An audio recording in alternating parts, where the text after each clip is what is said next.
That night, what I saw filled me with a sense of dread. I could never have imagined in my wildest dreams that my eyes would witness such a thing. A profound truth was unfolding before me, one that left me both astonished and deeply unsettled.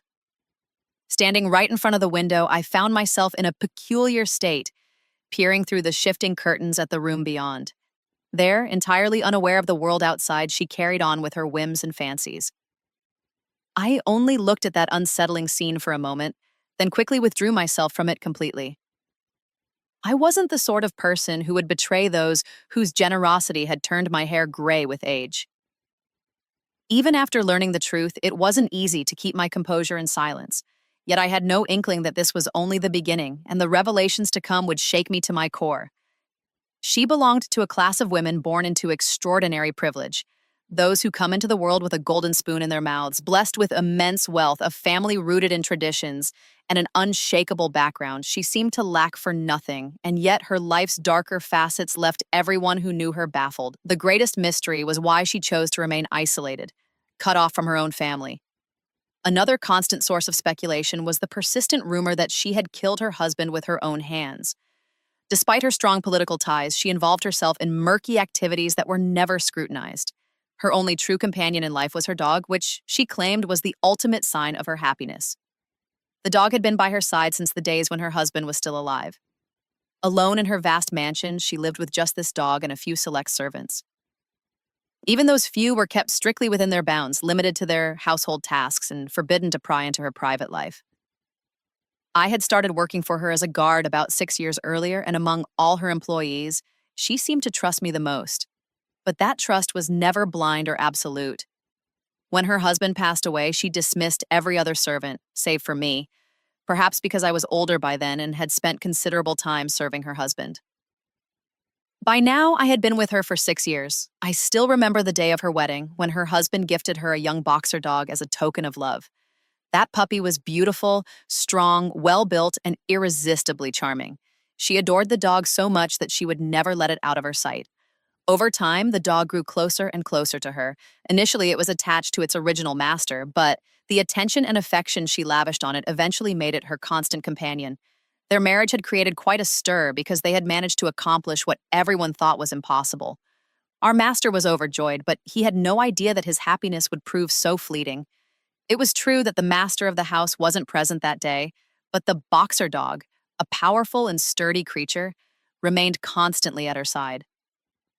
Whenever I saw it cradled in her arms, it made me feel uneasy. The dog would lie there, calm and composed, almost like a sensible, wise individual. At times, it walked alongside her. If she happened to rest in the garden, it would affectionately climb into her lap. Though I was granted a certain level of access to the inner workings of the household, it always struck me as peculiar how she, so aloof and unapproachable to others, shared such a bond with the dog. It seemed as if they had formed a relationship that was as meaningful as it was exclusive. I assumed she kept the dog to ward off the loneliness that followed her husband's passing. Yet I couldn't help but wonder how her husband's death had happened so suddenly. It was a mystery that gnawed at me, a deeper secret that no one dared to discuss. I tolerated the dog's presence out of sympathy, considering the circumstances. At least that was the case until that fateful night. By then, I had come to understand her likes and dislikes. Despite her family's political affiliations, she herself had no interest in politics. She had grown up in a simple, educated household where the men shielded her from the political sphere. No one could have imagined where her destiny would take her. Over time, the master's interest in her became apparent, so much so that he was eager to see her and meet her. Those close to him advised against it, warning him that this fascination could lead to his downfall. Still, he persisted, even going so far as to send secret messages. A lesser woman might have taken pride in such attention, but her affiliation with a party opposed by the Pathans made it all the more contentious. That night, I was in the garden, sorting through lists I had to present to her the next morning. It was late, around midnight, and though she usually stayed awake at that hour, she was in her room with the dog. While I was organizing the lists, a sudden, piercing sound shattered the silence. Alarmed, I turned toward her room. The entire house was empty apart from the two of us, as the guard was stationed at the gate and wasn't permitted inside. I froze, unsure whether to investigate. In the daytime, no one was allowed near her room. At night, it seemed even more off-limits. Yet something compelled me to check. I felt it was my duty to see if she was all right, especially since I was the only person in the house at that hour. Normally, I would have gone home around 10 p.m., but I had stayed late to complete some work. By midnight, I had planned to leave, but now, faced with this unexpected incident, I hesitated. As a human being and an employee, my curiosity naturally grew. I wondered what might be happening inside. Could someone be harming her, or was something causing her distress? I had never seen her cry out like that before. Summoning my courage, I quickly rose and moved toward the room. My plan was to knock on the door and inquire about her well-being, though I worried she might be upset by the intrusion since she had always made it clear that no one was to approach her room. Still, in that moment, I set aside my concerns and decided to check on her. Silently, I prayed for her safety, unaware of the consequences that would follow. As I neared the room, I noticed that the door was slightly ajar. Through the dim light, I could see part of the room quite clearly. There on the floor, her dog sat panting heavily, as though watching someone or something, but it seemed as if there was no one else in the room. Before I could step closer, she appeared, pulling the dog toward her without noticing me. Quickly, I moved aside, and moments later, the door shut. The brief glimpse of her, wrapped in a towel that exposed her calves, left me stunned. I couldn't make sense of what I'd seen, and doubts began to gnaw at me. The sight of her like that, combined with the odd sounds emanating from the room, left me deeply disturbed. As the night wore on, I couldn't shake the images and sounds from my mind. The dog's barking and the strange noises seemed to push me into another realm of thought. I found it repulsive to even imagine what might have been happening behind that door. The whole situation felt inexplicable, and I was consumed by a mixture of anger and revulsion. I knew I couldn't share what I had seen with anyone. It was too bizarre, too unsettling. Still, the incident lingered within me, an unspoken burden that weighed heavily on my mind. I returned home that night unable to sleep. The thought of resigning from my job crossed my mind more than once. But at the same time, I couldn't help feeling that what she was doing was beyond the pale, a sin that was pulling her into darkness. Having discovered this secret, I felt I had a duty to expose it, so that those who admired her, sympathized with her, or like me, considered her innocent, could see her true nature. I resolved to remain in that house and ensure that the truth came to light. I made a firm decision. I would seek justice for my late master and, in doing so, bring her real character into the open. I vowed to destroy her political career and strip away the illusion that she was some kind of role model for our women. Everyone deserved to know how clearly her misdeeds stood out. The next morning, as I served her breakfast, I was again overcome with a strange feeling. I couldn't stop myself from looking at her with a mixture of hatred and disgust. Yet I concealed my emotions and treated her with the same outward respect as before, though the difference between then and now was stark. While I continued to show her respect verbally, in my heart I cursed her endlessly. The scratches on her neck and arms only deepened my suspicions. It became clear to me exactly why she kept that dog so close and what role it played in her life. No respectable woman would give anyone, even a dog, reason to believe she had crossed the line into something so inappropriate. The dog was always there with her. It would sit beside her at every meal, and she would instruct me to place food in front of it. As I set down the food this time, I glared at the dog with a mixture of anger and disdain. It was a beautiful creature, but even so, I couldn't help but feel a growing animosity toward it. Then it occurred to me. The dog was just an animal, unaware of what was right or wrong. The fault didn't lie with the dog, it was with her. I thought I had uncovered the only secret, but I was wrong. Much deeper, more shocking truths awaited me, truths I couldn't have imagined. I learned that she belonged to a political party connected to a Pashtun tribe, renowned for its strict customs and traditions. A tribe that would sacrifice even its own women for the sake of honor and never allow its traditions to falter. My master had trusted me deeply, and it seemed impossible that he would have considered switching political allegiances or building ties with the Pashtuns without careful thought. Yet his political career was dearer to him than his life, and at the same time, he couldn't let go of that woman. I still don't know how he learned about her or why he decided to pursue her, but I remember him casually telling a close friend that she too had feelings for him and that they intended to marry. Even then, I was shocked by his decision. He wasn't the sort of man to act recklessly, so he must have given it serious thought. Yet knowing full well that it could cost him his political career, he chose to establish a relationship with her. Their relationship had been confined to secret exchanges of messages. Occasionally, they managed to meet in private, but they had kept things discreet enough to avoid public scrutiny. Both knew that if the story ever reached the media, it would lead to chaos, potentially costing him the love he cherished. To prevent such a catastrophe, he made every effort to keep their affair hidden from the media's watchful eyes. They had already discussed everything in detail. She made it clear that her family would never approve of their union. Determined not to lose her, he leveraged his influence to marry her in secret. This way, even if the truth eventually emerged, she would remain by his side. Love, after all, knows no bounds. It transcends race, class, color, and appearance. I realized that all the other relationships he'd had before were fleeting, mere infatuations. With this woman, however, he was completely devoted. He was willing to endure any opposition, any challenge to be with her. And so he did whatever it took to secure their union. What neither of them could have foreseen was the storm to come. For a few months, things went smoothly, but then one of his own friends let the story slip. The news reached the media and everything spiraled out of control. The moment the media caught wind of it, the story blew up. What should never have happened, did. Once the truth was out, the public's curiosity only grew. During interviews, when asked about the matter, he either dismissed the questions outright or tried to downplay them. However, people couldn't help but wonder whether the allegations were true or if they were just fabrications spread by his detractors. Meanwhile, the girl's brothers were enraged. They were determined to quash the rumors by quickly arranging her marriage to someone else. They began making efforts to clear their family's name, but the man who loved her could not bear the thought of her being married off to another, nor could he allow any harm to come to her. When he heard the news and realized the danger she might be in, he decided to act. During an interview, he openly admitted his feelings. He confessed that he intended to marry Zoraz Khan's sister. That revelation added fuel to the fire. Now he knew she might face backlash or even be subjected to harm. That very evening, he went to her house not only to show the family the marriage certificate, but also to warn them. He made it clear that if anyone harmed her, he would hold them personally responsible. Her brothers understood the gravity of the situation.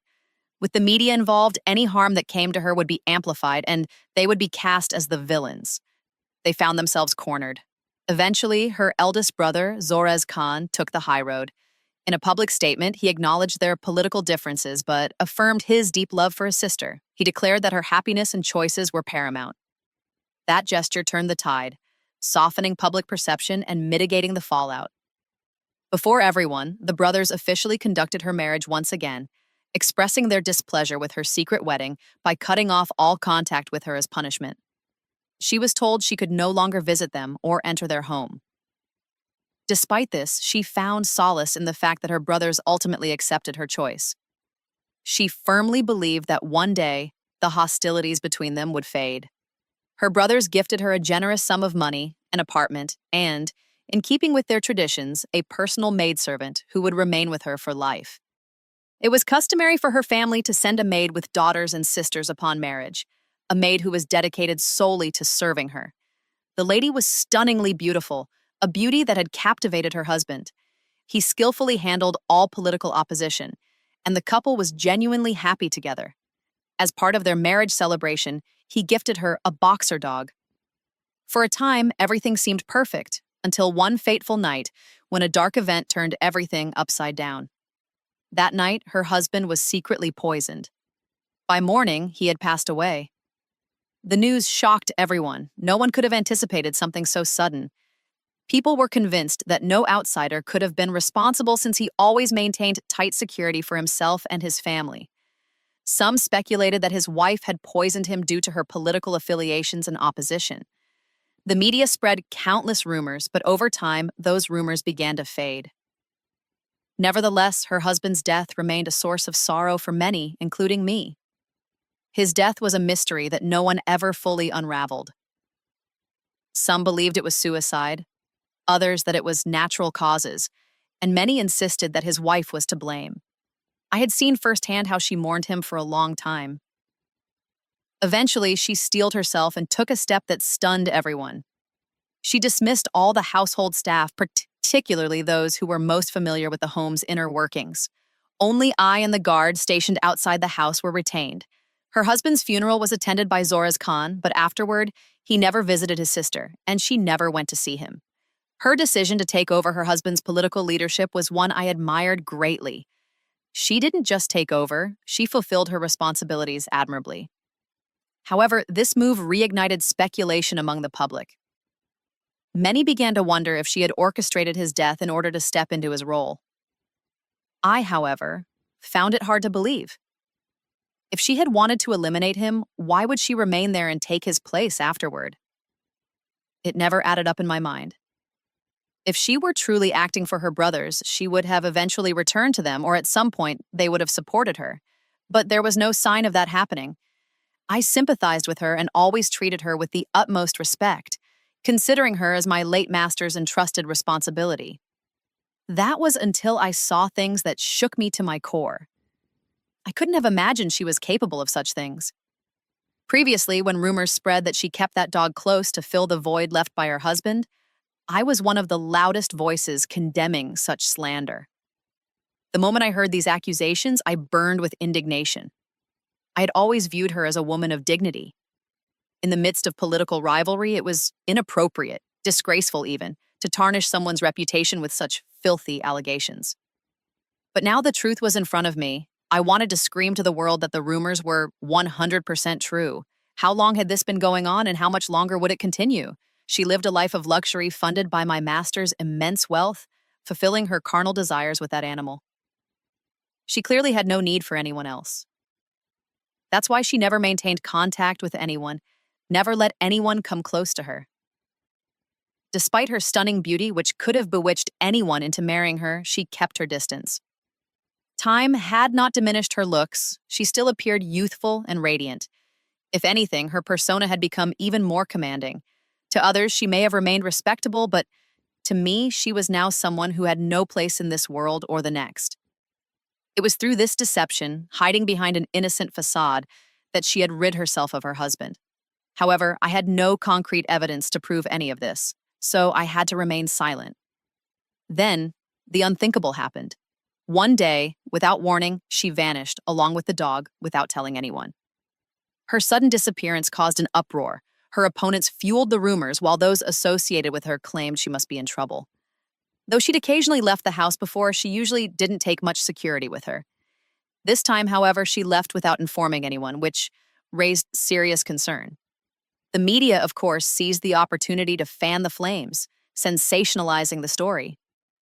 2 days passed, and still there was no sign of her. The irony was that her brothers, who had long disowned her, were now frantically searching for her. They appeared on various news outlets, vowing not to tolerate any harm coming to her and promising to find her as quickly as possible. Despite their efforts, she remained missing. The police were thoroughly investigating. They detained and questioned anyone remotely suspicious, yet no one had any information. Even the household staff were questioned. The CCTV footage showed her leaving the house safely, but she never returned. Deep down, I wondered if she had left to indulge her desires openly. Still, I kept my suspicions to myself, knowing I had no proof. Then, after 5 long days, the truth finally emerged. The revelation that shook everyone was that she had been abducted approximately 5 days earlier. Upon investigation, it was uncovered that the culprits were none other than her own brothers. This truth left everyone stunned, though the full story only became clear when she gave her statement. It was a moment no one could have foreseen. Her words exposed a reality far more bitter than anyone imagined. When the police, reporters, and various officials gathered, she began to recount the events that led to her abduction. The animosity had started years ago when she fell in love with Murtaza Shah. Her brothers had warned her then that while they could go to any lengths to punish her, they would never allow her to marry him. When the media pressure intensified and they learned that she was already engaged to Murtaza Shah and had secretly married him, their desperation escalated. In an effort to maintain their reputation and protect their future standing, they reluctantly handed her over to Murtaza Shah. However, this gesture of outward acceptance masked a deep-seated vendetta. They planted a spy in her household, a maid they had assigned to monitor her every move. The maid secretly fed them constant updates, yet no one ever suspected her. When the moment came, the brothers used the maid to carry out their sinister plan. First, they administered sedatives and then a lethal injection. It was all done so carefully that no one noticed what had happened. She had always suspected that her husband's death was orchestrated by her brothers. Though she remained silent, she quietly collected evidence, determined to bring her husband's killers to justice. She had resolved to see them punished, but she was completely alone in her mission. She did not want to trust anyone or risk complicating the matter by sharing her plans. Thus, she kept to herself, carefully investigating the entire situation. Her plan was to gather all the necessary proof and then file a case against her brothers. However, her brothers had already marked her as their next target. They wanted to eliminate her as well, erasing all traces of their treachery. One day, they launched another attack on her home. The scheme was carried out with such subtlety and precision that no one suspected a thing. The 6 years she spent after her husband's death had been a grace period of sorts, but her unwavering commitment to continuing her husband's work while maintaining enmity against those responsible made her a threat. She had never looked back, never sought to reconcile with them. In order to avoid suspicion, her brothers even attended Murtaza Shah's funeral, expressing their condolences to avoid raising any red flags. They left no trail of questionable behavior that could link them to the crime. They executed their plans with remarkable cunning, ensuring that no one would suspect them of foul play. When she finally recounted that fateful day, she mentioned being in her room with her dog. She had left it alone for a short while to take a shower, and that's when the attack happened. Then a man entered her room. His appearance and demeanor were highly unusual. The moment her dog sensed something was wrong, it became quite dangerous for the intruder. As soon as she came out of the bathroom, she was utterly shocked by what she saw, but before things could escalate further, the man left the room and fled. After that incident, she became much more cautious. She kept the incident to herself, knowing full well that those people could be a serious threat. She kept her dog even closer, and it too became more vigilant. The dog would growl at any unfamiliar person who came near, and she understood that it could serve as her best protection, more effective than any bodyguard. Despite this, she never ventured out without her guards. Still, her brothers abducted her and subjected her to relentless mental torture. They pressured her to renounce the party in public, promising to spare her life only if she complied. But she was so deeply in love with Murtaza Shah that she refused even to consider mentioning another name. She wanted nothing but his support. The police eventually rescued her, after which she filed a case against her brothers. She personally pursued the case, ensuring they were held accountable. Looking back, I realize I had misunderstood that day. She must have been startled upon stepping out of the shower and seeing the intruder, which caused her to scream. The strange activity likely scared her so much that she couldn't even manage to shut the door or hide herself. Someone outside the door fabricated their own version of events. People always speculated about her relationship with the dog. I had also allowed myself to believe those ugly rumors. I thought she might be fulfilling her physical needs with the dog. Now, I know that not everything you see or think you understand is true. That boxer dog, which I once saw as a filthy, contemptible animal, now seems more honorable than I ever imagined. It proved more loyal than anyone else, remaining faithful to her until the very end. In hindsight, I regret ever doubting her character. My master, the man who had cared for me and treated me kindly all his life, had entrusted her to me. Yet I had judged her based on malicious rumors and unfounded suspicions. She remained loyal to Murtaza Shah until the end. She fought tirelessly to bring justice to her husband's memory, sacrificing every relationship that proved unfaithful to her cause. She still walks with strength and dignity, and in her I can see Murtaza Shah's reflection. The loyal dog, too, remains by her side, as steadfast as ever. I see it often, looking noble and spirited. It reminds me that if humans have learned loyalty, they have learned it from dogs. We, as humans, often jump to conclusions about others without considering whether our judgments are fair or even accurate. Each of us becomes self-righteous, pointing out flaws in others rather than reflecting on our own. Sometimes, even what we see with our own eyes isn't the full truth. I wish I had considered this back then. How could a woman who refused to rely on any man to fulfill her desires stoop so low as to rely on a helpless, voiceless animal? Her brothers, driven by their own malice, did things to her that no one could ever imagine doing to a sibling. And today, they are paying the price for their actions.